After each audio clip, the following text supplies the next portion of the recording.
हा या पुरुषोत्तम मासाच्या निमित्तानं, अधिक मासाच्या निमित्तानं या क्षेत्रामध्ये नाममहोत्सव सुरू आहे. अनेक गोष्टी आपण या ठिकाणी साधलेल्या आहेत. पहिली गोष्ट, काळ हा अत्यंत महत्वाचा आहे. हा जो पुरुषोत्तम मास आहे, या पुरुषोत्तम मासामध्ये काही करावं असं सांगितलंय, तर काही गोष्टी करू नये असं सांगितलंय. विवाह असेल, वास्तुशांत असेल, या गोष्टी आपल्याला अधिक मासामध्ये करता येत नाही. परंतु दान, धर्म, भगवंताचं नाव घेणं, ज्ञानदान करणं, अन्नदान करणं, दीपदान करणं, या गोष्टी मात्र या अधिक मासामध्ये करायला सांगितलेल्या आहेत. आणि याचं महत्व असं आहे की अधिक मासामध्ये जर या गोष्टी आपण केल्या तर यांचं पुण्य दुप्पटीनं लागतं असं सांगितलं जातं. हे शास्त्र सांगतं, माझ्या मनाच्या या गोष्टी नाही. म्हणजे कालही अत्यंत महत्वाचा आहे. आणि दुसरी गोष्ट, स्थानही महत्वाचं आहे. शास्त्रामध्ये जेव्हा एखादी कर्म करायचं असतं, ते कर्म कुठं करावं याचा फार विचार सांगितलेला आहे. कर्म तेच आहे, पण कर्म करताना जर स्थान बदललं तर कर्मापासून प्राप्त होणारं पुण्य हे वाढतं. आपल्या घरामध्ये जर आपण भगवंताचं नाव घेतो तर पुण्य लागतं, पाप नाही लागत. पण जर एखाद्या नदीच्या तीरावरती जर आपण भगवंताचं नाव घेतो तर त्याला दुप्पट पुण्य आहे. एखाद्या नदी काठच्या भगवंताच्या मंदिरामध्ये जर घेतलं तर त्याच्यापेक्षा दुप्पट पुण्य आहे. आणि हे स्थान असं आहे की नीरामातेचा हा तट आहे आणि या नीरामातेच्या तटावर साक्षात श्री दत्त महाराजांचं इथं मंदिर आहे. आपल्या वारकरी संप्रदायामध्ये दत्त महाराजांचं महत्व खूप ठिकाणी सांगितलेलं. मौली ज्ञानोबारायांनी सांगितलंय, पहिलं मेरूच्या शिखरी एक योगी निराकारी, मुद्रा लावोनी खेचरी, प्राणायामी बैसला. आणि दुसरे संत दत्त महाराजांचं महत्व सांगणार म्हणजे नाथ महाराज. हे कुणी भानुदास महाराजांची परंपरा ही वारकरी संप्रदायाची आहे. आणि शांती ब्रह्मनाथ महाराजांचे सद्गुरूचे जनार्दन स्वामी आहेत. त्या जनार्दन स्वामींची परंपरा मात्र दत्त परंपरा आहे. अशा दोन्ही परंपरांचा समन्वय नाथ महाराजांच्या ठिकाणी झालेला दिसतो. आणि अशा या पवित्र नीरा नदीच्या तटाकावर साक्षात प्रभू श्री दत्त महाराजांच्या मंदिरामध्ये. आणि दुसरं महात्म्य असं आहे की या तीराचं महात्म्य काय, जेवढं इंद्रायणीचं महात्म्य तेवढंच या तीराचं महात्म्य. इंद्रायणीच्या तीरावरती माऊली समाधीस्थ आहेत, पण ज्या वेळेला पंढरीश परमात्म्याला भेटायला मौली ज्ञानोबाराया जातात तेव्हा या तीरावरती मौली ज्ञानोबारायांचं स्नान घातलं जातं. आणि ही परंपरा आहे, जेव्हापासून पालखी निघाली तेव्हापासूनची ही परंपरा आहे की या नीरा नदीमध्ये मौलींना स्नान घातलं जातं, अशी परंपरा आहे. म्हणजे ज्या ठिकाणी साक्षात माऊली येतात, दत्त महाराजांचं जिथे स्थान आहे, अशा या तीरावरती आपण हा नाममहोत्सव करताय. अत्यंत पुण्यदायी अशा स्वरूपाचा आहे. त्याचं कौतुक तेव्हा भगवंतांनी सांगितलं, अरे अर्जुना, तुझ्या रथावरती अखिल ब्रह्मांडाचा नायक असलेला मी बसलेलो आहे. तुझ्या ध्वजावरती कोण आहे? ध्वजस्तंभावरी वानरू मूर्तिमंत शंकरू. तुझ्या ध्वजावरती ज्याच्याकडे जगताचं संहार करण्याचं सामर्थ्य आहे अशा शिवाचा अवतार मारुतीराय बसलेले आहेत. आणि एवढे जण तुझ्या रथावर बसल्यानंतर सुद्धा कर्णाच्या बाणाने तुझा रथ सूतभर मागे जातो म्हणून तो श्रेष्ठ. म्हणजे धनुर्विद्याच्या बाबतीमध्ये जर विचार करायला गेलो तर कर्ण हा श्रेष्ठ आहे. पण कर्ण जरी धनुर्विद्येच्या बाबतीत श्रेष्ठ असला तरी कर्णाच्या विद्येला औचित्य नाहीये. का औचित्य नाहीये? तर जेव्हा तो आपल्या श्री गुरूंकडे धनुर्विद्या शिकायला गेला तेव्हा त्याच्या सद्गुरूंनी त्याला विचारलं, बाबा मी असा एक पण केलाय की मी क्षत्रियालाही धनुर्विद्या देणार नाही, तर तू क्षत्रिय आहेस का? तर कर्णाने सांगितलं, मी सूत पुत्र आहे. म्हणजे ठीक आहे, मी तुला धनुर्विद्या देतो. त्याच्या सद्गुरूंनी त्याला धनुर्विद्या दिली. परंतु एका प्रसंगामध्ये कर्णाचे सद्गुरू त्याच्या मांडीवरती झोपलेले होते आणि मांडीवर झोपल्यानंतर तिकडनं भुंगा आला आणि भुंगा त्या कर्णाची मांडी पोखरायला लागला. आणि मांडी पोखरायला लागल्यानंतर कर्णाने हुं का चूक काहीच केलं नाही, कारण की आपल्या सद्गुरूंची झोप मोड होता कामा नये म्हणून कर्ण जसाच्या तसा बसला. परंतु काही वेळानं जेव्हा कर्णाच्या मांडीतनं रक्त आलेलं आहे आणि रक्तानं जेव्हा त्याच्या सद्गुरूंचं डोकं ओलं झालं तेव्हा ते जागे झाल्याने बघितलं तर त्या भुंग्याने त्या कर्णाची मांडी पोखरलेली आहे. त्याचे सद्गुरू म्हणजे तुम्हाला खोटं बोललास, क्षत्रिय वाचून एवढी सहनशक्ती बसलाय, त्याचा अर्थ आहे तू क्षत्रिय आहेस आणि तू मला खोटं बोललास. आणि त्याची शिक्षा काय की ज्या वेळेला माझ्या विद्येची तुला आवश्यकता असेल, ज्या वेळेला तुला माझ्या विद्येची गरज असेल, तेव्हा ती विद्या तुला उपयोगाला येणार नाही. हे काय झालं? त्याच्या विद्येमधलं अनौचित्य झालं.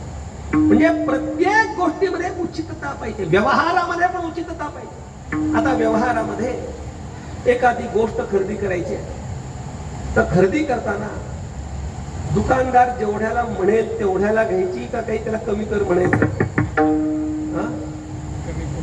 कमी कर, देई वाणी घेई प्राणी, असं जर झालं तर फार अवघड आहे व्यवहारामध्ये.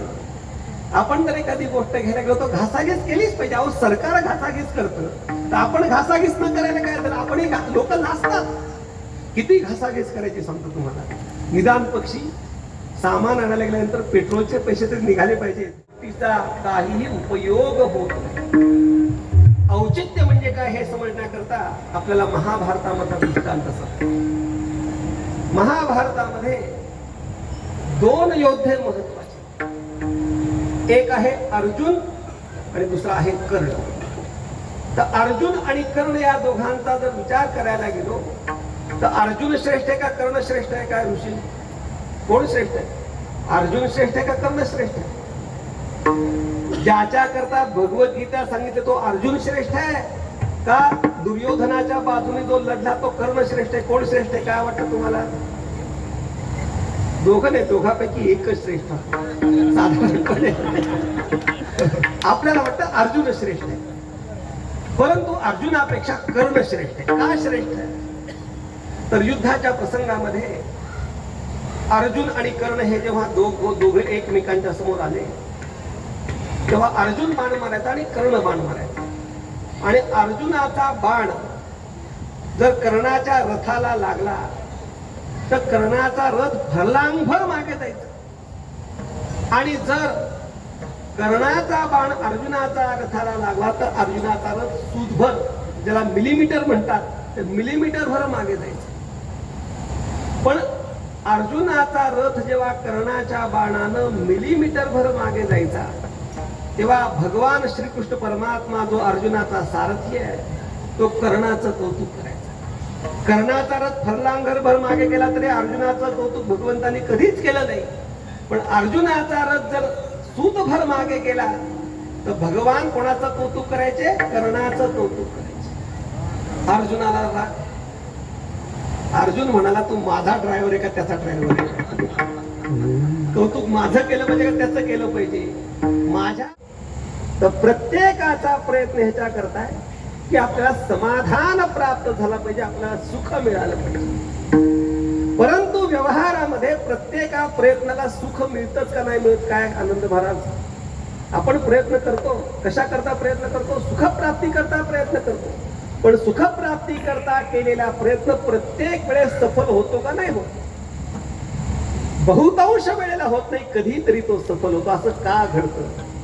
प्रत्येक समाधानाकरता केलेला प्रयत्न, सुखाकरता केलेला प्रयत्न दरवेळेस सुखाची प्राप्ती का होत नाही? याच्याविषयी मौली ज्ञानोबा यांनी फार सुंदर विचार सांगितलाय. मौली ज्ञानोबा राय सांगतायत, दुःख देवोनी सुखाची अंगी सळीत जगाते. काय झालं की एक माया आहे आणि त्या मायेला दोन मुलं आहेत. एका मुलाचं नाव आहे सुखोपंत आणि दुसऱ्या मुलाचं नाव आहे दुःखोपंत. त्या दोघांना या अवनी तलावरती मायेनं पाठवलं आणि या अवनी तलावरती मायेनं पाठवल्यानंतर प्रत्येक ठिकाणी त्या सुखाचं आगत स्वागत व्हायला. आणि दुःख जर कोणाच्या घरी गेलं तर त्या दुःखाला चिडफिड, गेट आउट, अजिबात थांबू नको, असं त्या दुःखाला हाकलून द्यायचं. दुःखाला दुःख व्हायचं. कोणाला दुःख व्हायचं? दुःखाला दुःख व्हायचं. का दुःख व्हायचं? की कोणाच्याही घरी गेल्यानंतर मला या बसा म्हणत नाही, मला हकलून देतात. मग करायचं काय? मग दुःख शेवटी रडत रडत रडत रडत जातं आपल्या आईकडे, मायेकडे. आणि त्या मायेला म्हणतं की आई, अवनी तलावरती तुम्हाला पाठवलं, सुखोपंतांनाही पाठवलं, पण सुखोपंतांचं सगळीकडे आगत स्वागत केलं जातं आणि माझं मात्र कुठेही या बसा मला म्हटलं जात नाही. मला फार वाईट वाटतं, काहीतरी चूक करत. मग आईने काय केलं, मायेनं त्या सुखालाही बोलवलं आणि दुःखालाही बोलवलं आणि सुखाला सांगितलं, सुखा तुझा जो सदरा आहे आणि या दुःखाचा सदरा दुःखा. आणि लोक कशाला भुलतात, बहिरंग गोष्टींना भुलतात, अंतरंग गोष्टीला भुलत नाही. म्हणून काय केलं त्यांनी, आदला बदल केली. कशाची, सदऱ्याची. अंगी म्हणजे सदरा.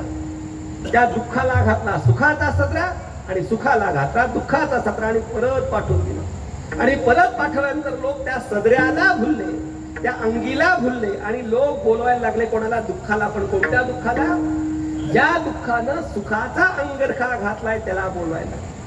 म्हणून परिणामतः जगामध्ये आपण व्यावहारिक क्षेत्रामध्ये जेवढा जेवढा प्रयत्न करतो त्या प्रयत्नाला शेवटी सुख प्राप्त होते, बहुतांश वेळेला दुःखच प्राप्त होते. आणि यदा कदाचित प्रयत्नाच्या शेवटी जर सुख प्राप्त झालं तर ते प्राप्त झालेलं सुख कसं असतं, तात्कालिक असतं, क्षणभंगूर असतं.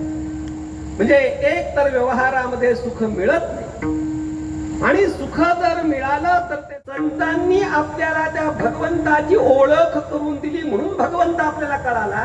संतांनी जर भगवंताची ओळख करून दिली नसती तर भगवंत आपल्याला कळालाच नसता. म्हणून आपल्या दृष्टीने जर विचार करायला गेलो तर आपल्या करता संत हे मोठे, भगवंतापेक्षा मोठे. मग तुकोबारायांचं सामर्थ्य एवढं आहे की देवाला,